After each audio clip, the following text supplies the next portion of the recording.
Hi guys, welcome back to another session, and today I will try to cover everything that you should know about brain and its parts. As you know, our brain is divided into three parts: the forebrain or prosencephalon, the midbrain or mesencephalon, and the hindbrain or rhombencephalon. Now, if I have to classify its functions in two basic forms, I can say that the forebrain is responsible for all the voluntary actions, and the mid and hindbrain are responsible for the involuntary actions. Let's first try and label them out, alright? The area you see here is nothing but the cerebrum, or the largest part of our brain, and cerebrum forms the forebrain. So you can say that forebrain is the largest part of all the other brains that we have, that is forebrain, midbrain and hindbrain. So this huge area with sulci and gyri is called cerebrum. Followed by another part which comes under forebrain, that is the diencephalon. So the blue area that you see is completely the forebrain. In the diencephalon, you have few other parts. Let me label it here for you. The one here on the top, the darkened area, is the thalamus, and the one below the thalamus is the hypothalamus. And this small protruding body that you can see here, a very small one, is nothing but the pituitary gland.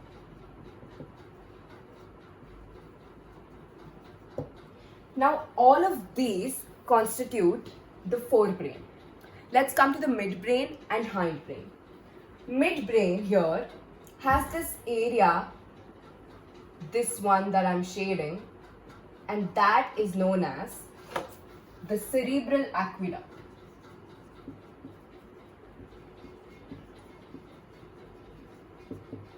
And the hindbrain, it comprises of the cerebellum,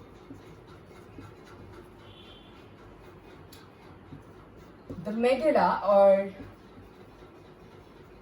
basically the medulla is the one that continues into the spinal cord. And here we have fiber-like tracts known as pons. So cerebellum, medulla and pons make up the hindbrain, whereas cerebral aqueduct and corpora quadrigemina, which I'm going to be talking about, make up the midbrain, and the cerebrum, thalamus, hypothalamus and pituitary gland make up. Now that we're pretty much done with the labeling part, let me come down to one more small aspect of the brain which I want to bring to your notice. That is the grey and white matter. So this is the cerebrum. When you cut an actual brain, you notice that the outer part of the brain, or the cortex area, is grey in color, but the inner side is white in color. And there is a reason to this. This is because the neuron cell bodies are present towards the outer side, and the axon, or the myelinated axon, which has the myelin sheath, is present towards the inner side. So the myelinated axon basically gives the inner side a whitish appearance, and the cell bodies give the outer side a grayish appearance. So in the cerebrum, the outer side is grey and the inner side is white, also known as arbor vitae. But in the spinal cord, it's completely opposite. The outer side is white and the inner side is grey. As I mentioned, when we come to the functions of forebrain, it mostly involves the voluntary activities of our body. Apart from that, it also involves recognition of the five senses of our body, which is mainly controlled by the cerebral area. It also involves thinking, memory, the feeling of fullness, sleep, body temperature, etc. All of these are controlled by the forebrain. And the specific areas which control speech are usually asked as questions in many competitive exams, which I'm going to mention to you. The number one area is Broca's area, that is present in the left hemisphere of the cerebrum, and it is very essential for speaking, or the speech part of your body, which is a voluntary action. And the second area is the vernix area, that is responsible for the language part. Now let's come to another aspect of the forebrain, that is known as the limbic system. This limbic system has about 4 parts. They are the hippocampus, they are amygdala, hypothalamus and thalamus. Now each of these have their own functions, and limbic system is mainly responsible for the emotion part of your body. So when we come to the function of amygdala, it's mostly responsible for anxiety related problems in our body, for aggression, anxiety, fear, etc., those kind of emotions. When we come to hippocampus, it converts short-term memory into long-term memory, and this has been asked as MCQs in, I don't know, many papers that I have seen. And next, when we come to hypothalamus, it controls hunger, thirst, sexual activity and sleep. And yeah, basically that is the function of the limbic system, which controls the emotional part. And apart from that, the cerebrum controls the voluntary functions, the 5 senses, memory, thinking, etc. All of these are the functions of the forebrain. As you know, we also spoke about the different parts that comprise the forebrain. That is the frontal, parietal, occipital and temporal. Now each of this part has its specific function too. For example, the frontal part controls the voluntary actions or movements. The parietal parts controls taste and touch, the feelings of it.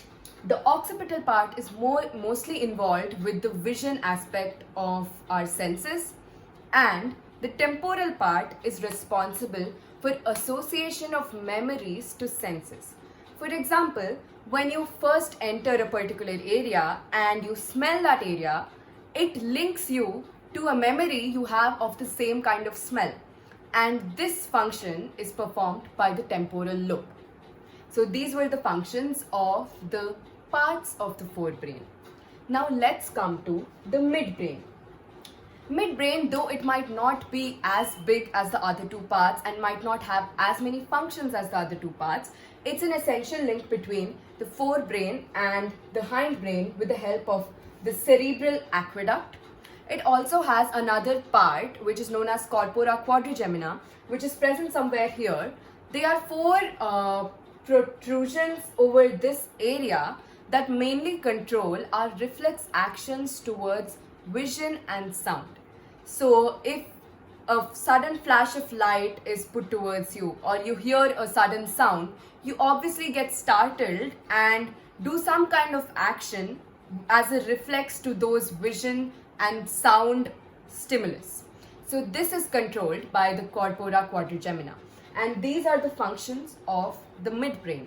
Let's talk about the hindbrain or the brainstem. So basically midbrain and hindbrain together make up the brainstem. So hindbrain has 3 main parts: medulla, pons and cerebellum. Now pons are just tracts or fibers that connect different parts of the brain and are very important. They're over here. Medulla or the brainstem is responsible to control life-giving involuntary processes. For example, controlling breathing, respiration, etc. Or it's also known as the vomit center, which also controls the urge to vomit, etc. So now let's come to cerebellum. Cerebellum is involved in motion and balance. It also involves motor memory.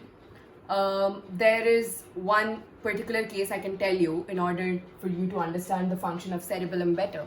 When a person consumes alcohol, their cerebellum is affected, and that leads to that person losing their balance and motor functions. So you can very well understand the function of cerebellum now. Okay, so that was pretty much it for today's class. I hope you really liked it. I tried to cover every single part that is usually asked from brain, etc. So yeah, thank you so much for watching, and please subscribe, I guess. I'm so bad at outros, man.